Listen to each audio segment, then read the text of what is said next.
राम राम मंडळी आणि सर्वांना श्री स्वामी समर्थ आणि सर्वांना शुभ सकाळ. तर बघा इकडं चालू आहे माझं दूध तापवायला.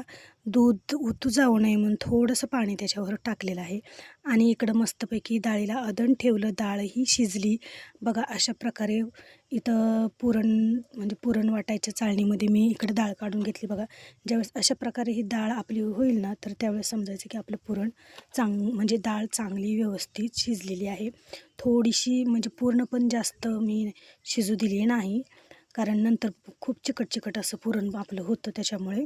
तर आता इकडं मस्तपैकी गूळ फोडून घेतलं. बघा हा गूळ जो आहे ना, तर एकदम मस्त असं कोणतंही याला कोणते रासायनिक केमिकल नसलेला हा गूळ एकदम गावरान आहे गुऱ्हाळातला. आणि आम्ही शक्यतो ढेपच अशा प्रकारची घेत असतो. तर इकडं गूळ फोडला डाळीमध्ये. आता याला चटका देण्यासाठी म्हणजेच पुरण वाटून घेण्यासाठी मी इकडं काय केलं, डाळीमध्ये गूळ वाटलेला टाकला. त्याचबरोबर 2 चमचा तूप टाकलं, थोडीशी हळद टाकली आणि विलायची बडीशोप टाकली. हळदीनं काय होतं की आपल्या पुरणाला छान असा कलर येतो आणि त्याचबरोबर पोळी एकदम छान अशी दिसते. आणि त्याचबरोबर तूप टाकल्याने पुरणाला मऊसरपणा येतो आणि पोळ्या पण आपल्या एकदम छान अशा पोळ्या तयार झाल्या म्हणजे होतात.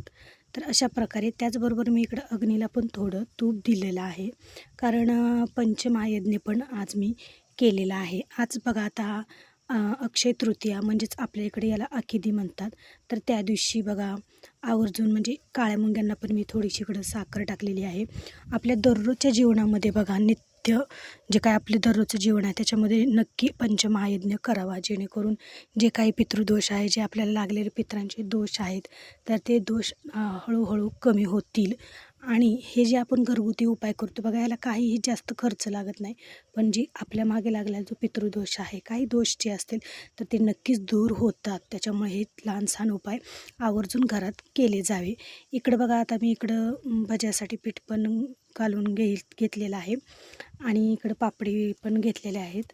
त्याचबरोबर पीठ चाळून ठेवावं म्हणलं, म्हणजे पीठ मळून ठेवलं की पीठ छान असं भिजतं ना, आपल्याला पोळ्या पण करायला सोप्या जातात. आता इकडं पुरण घट्टसर बघा असं झालेलं आहे. पूर्ण आपलं पुरण इकडं आटलं गेलं आहे आणि आता चाळणीत ठेवून अशा प्रकारे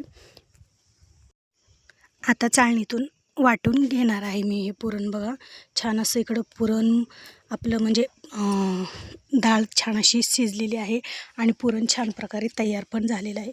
ज्यावेळेस छान प्रकारे शिजवू ना, तर त्यावेळेस पोळ्या पण छान होतात. आणि आपले पुरण ज्यावेळेस सुटसुटीत मोकळंफट पुरण होतं ना, तर त्यावेळेस पोळ्या आपल्या एकदम छान अशा होतात. तर बघा इकडं पुरण किती छान असं रवाळ पुरण एकदम मस्त असं झालेलं आहे. ह्याला गूळ भरपूर झालेला आहे आणि त्याचबरोबर गोड मस्त पण पुरण झालेलं आहे.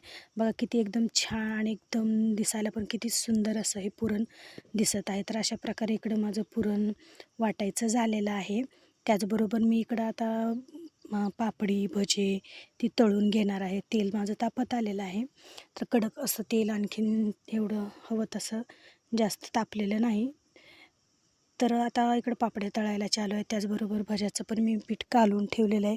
तर आता भजे पण मी इकडं काढून घेते. भज्याचं कसं झालं आहे बघा, थोडंसं माझ्याकडून म्हणजे पातळ पीठ झालं, त्याच्यामुळे बघा याच्या तारा तुटत आहेत इकडं तिकडं. बाकी भज्याला सगळं काही नीट व्यवस्थित झालं. थोडंसं पीठ जे पातळ झाल्यामुळे भजी जरा असे होतात. नंतर मी काय केलं, थोडंसं कोरडं पीठ ह्याच्यामध्ये टाकलं आणि आणखीन मिक्स करून घेतलं आणि नंतर मग भजी मी काढली.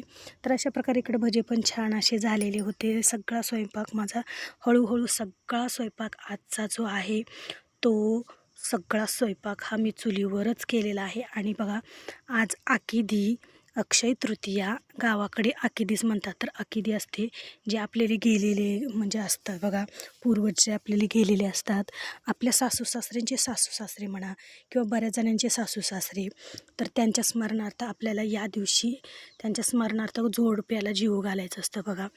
तर आपण काय करतो, माळाच्या महिन्यात माळाच्या पंधरवाड्यात एक जेऊ घालत असतो माळाला आणि आकेदीला. ह्या 2 वेळेस ना, जे आपले पूर्वज असतात किंवा गेलेले जे आपल्यातले व्यक्ती असतात, तर या माळाच्या महिन्यामध्ये आणि ह्या अक्षय तृतीयाच्या वेळेस ते आवर्जून आपण त्यांना काय खाऊ घालणार आहात, त्यांच्या स्मरणार्थ काय करणार आहोत याची ते वाट पाहत असतात. बघा, ज्यावेळेस आमच्यात एक ब्राह्मण काका आलते तर त्यांनीसुद्धा सांगितलं होतं की आपले पूर्वज हे वाट पाहत असतात. वर्षातून फक्त 2 वेळेसच त्यांना जेवण दिलं जातं. त्याच्यामुळे आवर्जून म्हाळाच्या महिन्यामध्ये आणि अक्षय तृतीयेच्या वेळेस आवर्जून आपल्या पूर्वजांना जेवू घालत जावा, कारण ते आपल्यासाठी चांगलं असतं, आपल्या परिवारासाठी चांगलं असतं आणि आपल्या मुलांसाठी पण छान असतं. तर अशा प्रकारे बघा, इकडे मी छान अशी आमटी पण केलेली आहे. येळवण्याची आमटी बघा, मस्त एकदम सगळी. मी काय केलं, खोबरं, लसूण, अद्रक आणि कोथिंबीर हे सगळं मी एकत्रच वाटून काढून घेतलं होतं आणि नंतर बघा हे येळवणे मी काढलेलं ह्याच्यात टाकलं. तर अशा प्रकारे आमटी इकडं छानपैकी मस्तपैकी आमटी झालेली आहे. भजे कुरवडी ज्या ह्याच्यामध्ये मी काढली होती तर त्याच्यामध्येच मी काय केलं, आपली ही आमटी पण करून घेतली. जे उरलेलं जे शिल्लक तेल असतं तर त्याच्यामध्येच मी आमटी पण इकडं करून घेतलेली आहे. तर बघा, मस्तपैकी किती छान असा कलर आमटीला आलेला आहे आणि खळखळा एकदम आमटी पण इकडं आपली शिजत आहे. तर आता हे सर्व काय झालं, आता आईने काय केलं, 2 नैवेद्य करून 2-3 म्हणजे 4 नैवेद्य करून घेतले, जेणेकरून त्या दाखवून येतील.